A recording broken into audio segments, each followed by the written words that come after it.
Bon, il y a plusieurs constats. D'abord, l'association d'où émane en tout cas cette idée, qui s'appelle Regard Africain, organisée depuis déjà bientôt 15 ans des formations dans les domaines surtout de l'interculturel, après avoir commencé avec des cours de langue, etc. Et donc, cette structure, donc Regard Africain, qui avait donc cette section sur les formations, et qui prenait beaucoup de place, parce que Regard Africain, ce n'était pas seulement les formations, c'était aussi et surtout la revue Regard Africain que beaucoup de gens connaissent. Et donc il y avait un peu une sorte de concurrence entre les deux, formation et puis la revue avec un côté idéologique très marqué, c'est-à-dire marqué Renaissance africaine, tous les discours qu'on entend actuels assez radical. Et donc on a essayé de scinder les deux, tout simplement, pour voir dans quelle mesure on pouvait mieux mener les deux avec des forces qui soient aussi différentes. C'est évident que Genève a une particularité, que c'est une ville internationale, il y a beaucoup de nationalités. C'est la plus forte population africaine en Suisse. Et pour cela, cette population africaine qui est, là il y a une petite différence avec la France, l'immigration africaine, qu'elle se fasse par le biais des études, du travail ou de la demande d'asile, c'est une immigration qui est en général, mais pas toujours évident, qui est en général le fait de personnes qui ont été à l'école, au moins l'école secondaire, voire souvent universitaire. Donc c'est une immigration de personnes assez instruites. Et ces personnes qui sont très diplômées, qui ont des expertises, des compétences, ne travaillent pas toujours dans le domaine de leur formation.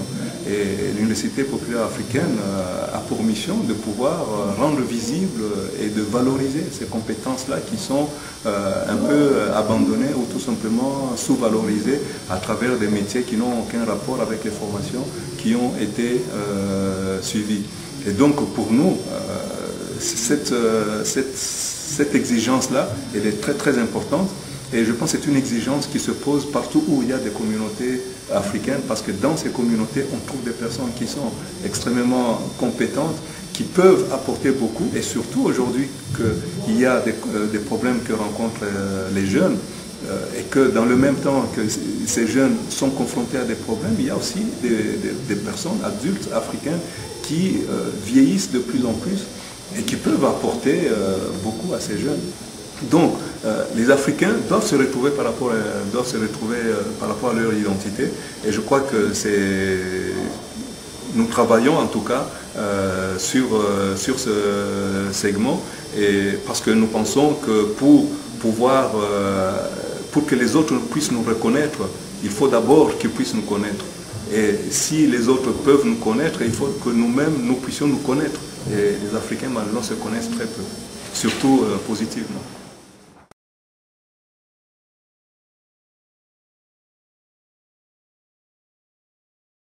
Non, parce que nous, on a en Suisse, on n'a pas ce problème, parce que moi, je trouve que c'est un problème que les Africains ont en France, et ça comment dire, c'est quelque chose qui les neutralise. Ils n'osent pas faire un pas en avant sans qu'on leur crie dessus communautarisme, etc. Nous, on n'a pas ce problème en Suisse, parce que la Suisse elle-même, elle est communautariste. Quand on voit d'un côté la Suisse alémanique, la Suisse romande, la Suisse italienne, c'est des communautés spécifiques qui sont reconnues, et cette multiculturalité, elle est inscrite non seulement dans la constitution suisse, mais dans le vécu tout à fait historique des Suisses. Et donc, lorsque les Africains se réunissent ensemble, il n'y a personne qui leur crie au communautarisme, parce que ça fait partie tout simplement du bain local, quoi. On baigne là-dedans, et pour nous, tant mieux, parce que je pense que pour pouvoir mieux s'intégrer dans la société d'accueil, on ne peut pas s'y intégrer lorsque on ne se connaît pas soi-même. Nous, en Suisse, on a tout justement cette chance de pouvoir vivre dans un contexte sociopolitique qui nous permet d'aller de l'avant, de défendre nos intérêts et de nous positionner sans qu'on nous crie dessus qu'on joue au communautarisme. D'autant plus qu'en France, c'est une question d'hypocrisie totale. Parce que d'un côté, lorsqu'on voit des gens qui se réunissent, qu'on va retrouver qu'on reconnaît parce qu'ils se retrouvent dans un lieu commun qui est la mosquée, ou d'autres qui sont d'une confession, la confession juive, et qui se retrouvent sur cette base-là, on ne leur crie pas au communautarisme. Mais lorsque des Africains créent une association, ils mettent le mot noir ou africain tout de suite, etc. Je trouve que c'est de l'hypocrisie totale parce que de toute façon, toutes les études ont démontré que les gens arrivent à mieux s'intégrer là où ils sont lorsqu'ils sont bien dans leur identité, lorsqu'ils se sentent valorisés dans leur identité, et ils peuvent aller vers l'autre aussi. Les Africains sont des gens qui vont toujours vers l'autre, un peu courbés, avec le profil bas, parce que leur représentation d'eux-mêmes n'est pas une représentation auto-valorisante. C'est plutôt une représentation où ils veulent vraiment être le moins visible possible parce qu'ils ont l'impression de faire tâche. Et je pense que l'Université populaire africaine va permettre à ce que les Africains puissent être fiers d'eux-mêmes, puissent se sentir revigorés.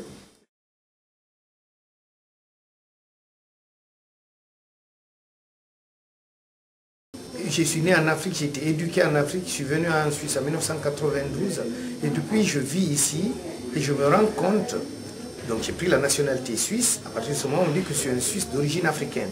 Mais quand je vais en Afrique, je me rends compte effectivement que je ne suis plus l'Africain qui était d'Afrique et je suis plutôt un Suisse d'Afrique. Et ce qui se passe, c'est que j'ai changé et je me rends compte effectivement que j'ai changé. Donc je pense que je ne suis pas un Suisse d'origine africaine, je suis un Africain d'origine suisse. Avec le changement, parce qu'il y a quand même un ensemble de choses dans mon comportement, dans mon attitude qui ont changé. Je vis dans un pays démocratique, c'est la démocratie directe. Il n'y a pas le culte de la personnalité, on ne parle pas de soi, on respecte les autres. Toutes ces valeurs font que, et on dit ce qu'on pense, toutes ces libertés d'opinion, tous ces comportements, même s'ils sont d'ailleurs, ils sont fondamentalement helvétiques. Et ces comportements, je les ai épousés et ils me suivent aujourd'hui dans mon parcours. Dans des pays comme la France, on parle plutôt d'immigrés. En Angleterre, on parle de diversité ethnique, ethnicity, et en Suisse, on parle d'étrangers. Et je pense qu'il y a justement derrière ce mot étranger une volonté, je dirais, de mettre les gens à l'écart, de mettre les gens dans une certaine, d'étiqueter les gens, quoi. Et de poser cette question, je pense que c'est une très bonne chose parce qu'il y va de la définition de l'Africain en Suisse. Et comme je dis dans mon exposé, cela passe premièrement par une volonté politique suisse, des autorités suisses, mais également par une implication des Africains. Je suis venue partager une expérience, mon expérience professionnelle et personnelle d'ailleurs, pour apporter un peu, ma pierre à l'édifice. Moi personnellement, je suis juriste de formation. Je viens dans le cadre d'une plateforme en fait qui est instituée par l'université en fait, pour créer une permanence juridique gratuite en fait pour les ressortissants africains qui ont des problèmes juridiques, que ce soit au niveau familial ou au niveau du droit des étrangers. Et voilà, c'est ce qu'on est en train de mettre en œuvre et c'est pour ça que je suis là.